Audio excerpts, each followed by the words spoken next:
Hey, didn't I have one of these already?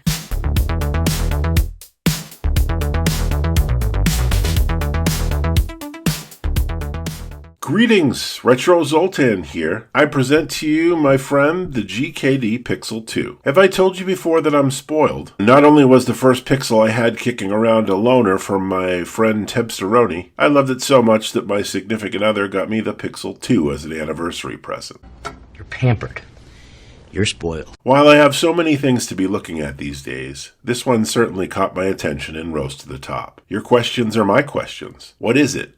And how's it different than the Pixel 1? Is it worth it? Let's dig in and find out, shall we? The GKD Pixel in the beginning could only be purchased at Keep Retro. And just like before on the Pixel 1, GameKitty doesn't make mention of it at all on their website. I find it interesting that there's no mention, even right after releasing version 2. My suspicion is that they either own Keep Retro or have a really good thing going with them because they're the place to get the Pixel 1 and 2. Well, it was. If you live in the US, you can pick them up for a more expensive price from AliExpress or get it cheaper off of Amazon, which is reverse from what I'm used to seeing. There are even more places as time rolls on, so you'll have to shop around a bit. Mine was purchased for $76, including shipping from Keep Retro themselves. For now, they come in gray, red, purple, and green, which is what I have here. From what I'm seeing, it looks like they may be coming up with a yellow one, but I haven't seen anyone selling it yet. The box the Pixel 2 comes in is nice and compact. Kind of an interesting choice to sort of make it look like a Game Boy with a monochrome screen. Nothing really exciting going on here other than a thin set of directions that will tell you which buttons do what. And again, just like the Pixel 1,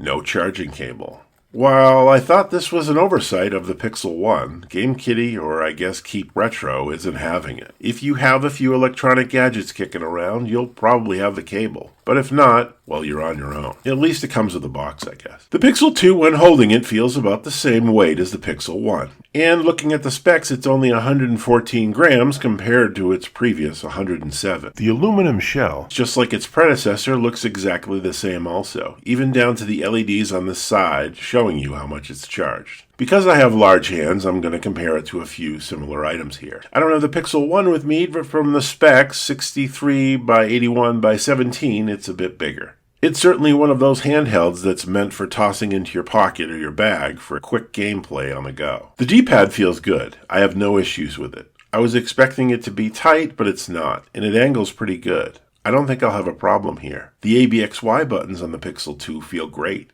And honestly, I have no issues with them aside from the size. But honestly, any bigger and they'd be a problem. So it's not even worth mentioning.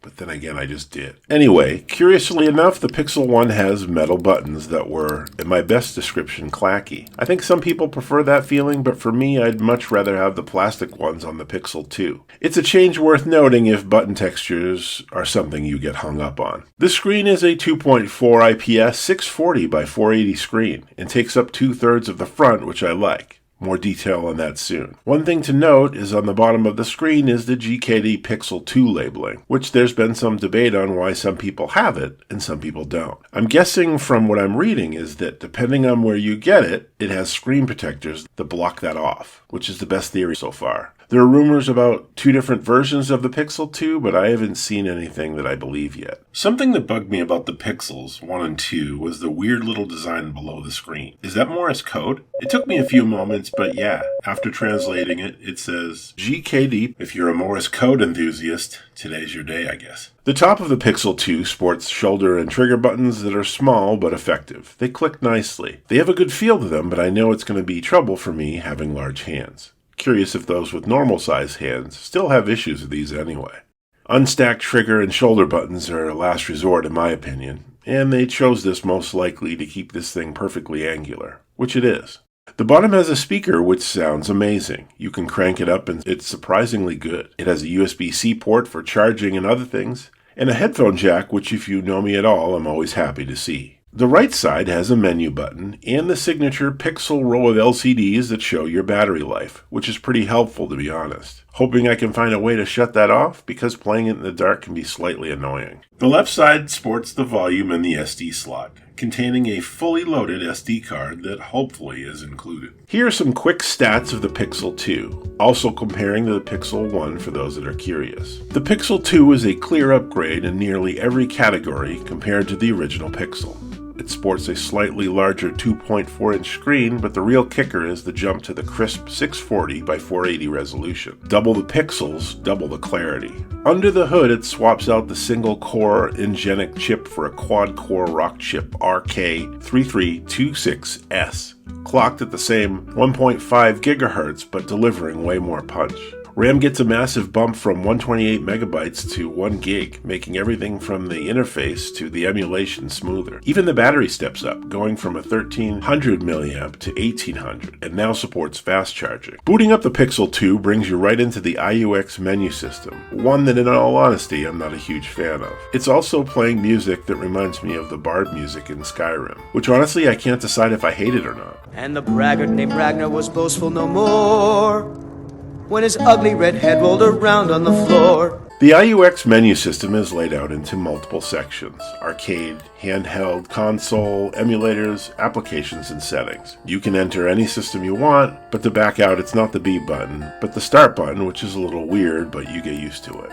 If you really dislike the IUX menu system, you're in luck because this firmware is a branch of Rocknix, one of my favorite custom firmwares. You can easily choose Emulation Station and have an entirely different experience. And if you want, you can even have it boot to Emulation Station every time. The Pixel 2 can play a surprising amount of systems, including arcade, Game & Watch, Game Boy Advance, Game Boy Color, Game Gear, Nintendo DS, Neo Geo Pocket, Poke Mini, Sony PSP, and WonderSwan. Also available is a 3DO, Atari 2600, 5200, and 7800, Dreamcast, Famicom, Mega Drive 32, N64, Neo Geo CD, PC Engine CD, PlayStation, Sega CD, Super Famicom, SG-1000, Sega Master System, Sega Saturn, Vectrex, and Virtual Boy. If for some reason that's not enough, there's also Open Bore for those fighting game lovers, Pika 8 for those Square lovers,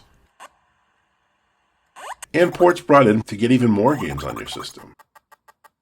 While the Pixel 1 capped out and struggled with PlayStation 1 games, the Pixel 2 can handle PS1 games now with ease, and able to dip its toes into Nintendo 64 and PSP territory. The more demanding systems had some playable titles, but not always with the best results. Your game of choice experience will vary for sure, but may be worth looking into if you have a favorite you have to play on this system. Game controls for the most part are fine, and the buttons feel great as I continue to play the classics.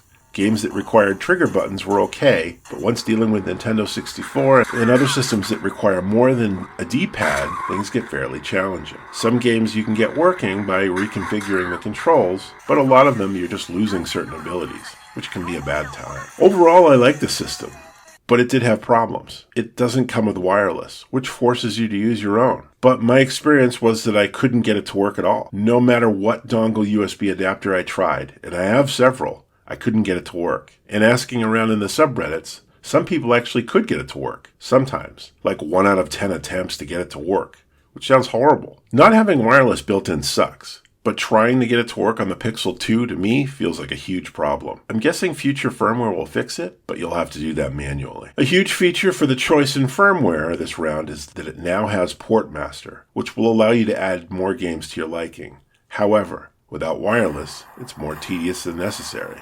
I was able to add Blood, one of my favorites back in the DOS days, but I had to become an expert before making it happen. Maybe I'll write up something quick on it if you're running into this issue also. What is lost with this firmware, however, is the ability to use MinUI, which a lot of people are upset about.